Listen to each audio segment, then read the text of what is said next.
Someone say season 2 just arrived?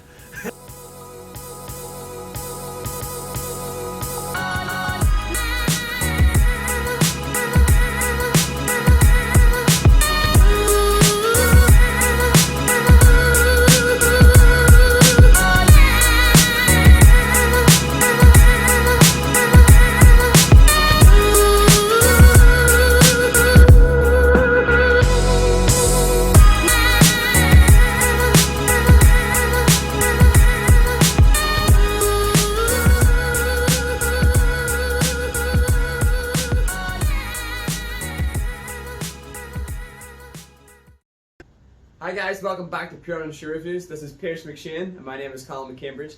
We are back for episode 1 of season 2. We're back in business. But yes, today we are going to dive deep into this latest racing shoe on the market. It is the Hoka Rocket X. Yes. So Pierce, tell us a little about this Hoka shoe. So pretty much the Rocket X is the next gen version of the Evo Carbon Rocket.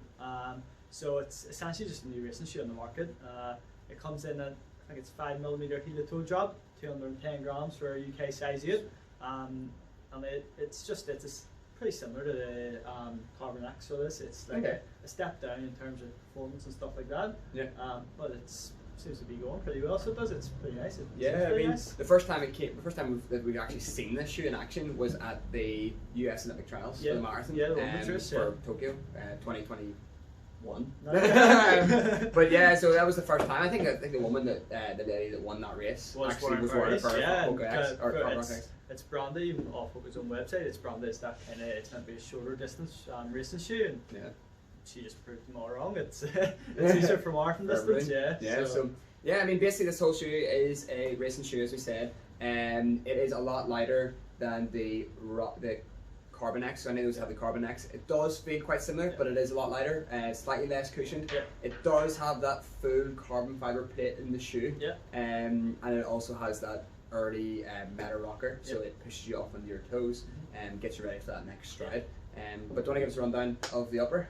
Yeah, so it's pretty much it's not similar to any other Hoka shoe. They do use a specialised kind of mesh upper, similar to what you would find in the likes of the Carbon X. It's meant to be a bit more breathable, a bit more lightweight, essentially like any kind of racing upper would be.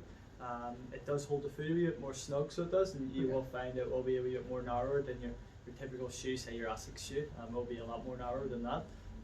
But yeah, it's like any mesh upper. There's not kind of a massive point to talk about them.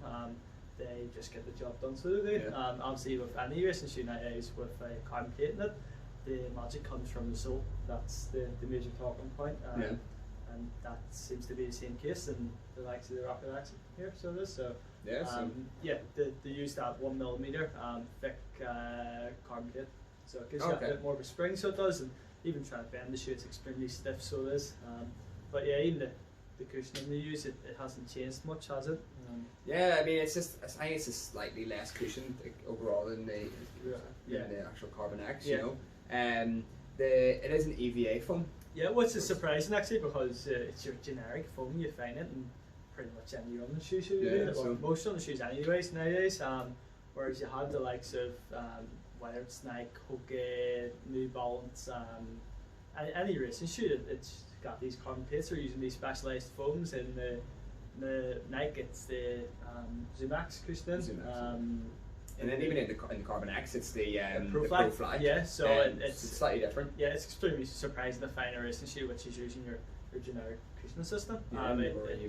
Which shows there may be some sort of variation in kind of performance stats and stuff like that when you go to something a bit more expensive. But considering your woman won the US Olympic Trials in a pair of seems the job, like, I can't complain. So that was the major selling point, was the cushioning. It wasn't so much the carbon plate, it was more the cushioning. Supposed to give you the kind of that beneficial boost, whereas she's just showing your standard EVA cushioning can get the job done. Yeah, get the job done. Yeah, I mean, overall it does feel a little bit different than the Carbon X. I've done a lot of running in the Carbon X over the last couple of months. Probably too much, to be honest. It's probably got about 500 miles on them, and I've been quite lucky. It must be just the way around that the sole hasn't worn that much on the Carbon X for me. This one, again, it doesn't have a lot of rubber in the sole. So I mean, it's got that zonal rubber placement at the front, so that's where the toe, where if you're racing and you're going faster, more likely you're going to land on your toes a bit more rather than your heels. So you got a bit more of the rubber at the front there to prevent it from wearing a little bit better. You do have a little bit of rubber there at the back as well. Just if you're anyone heat striking, but that will still hopefully last a little bit longer.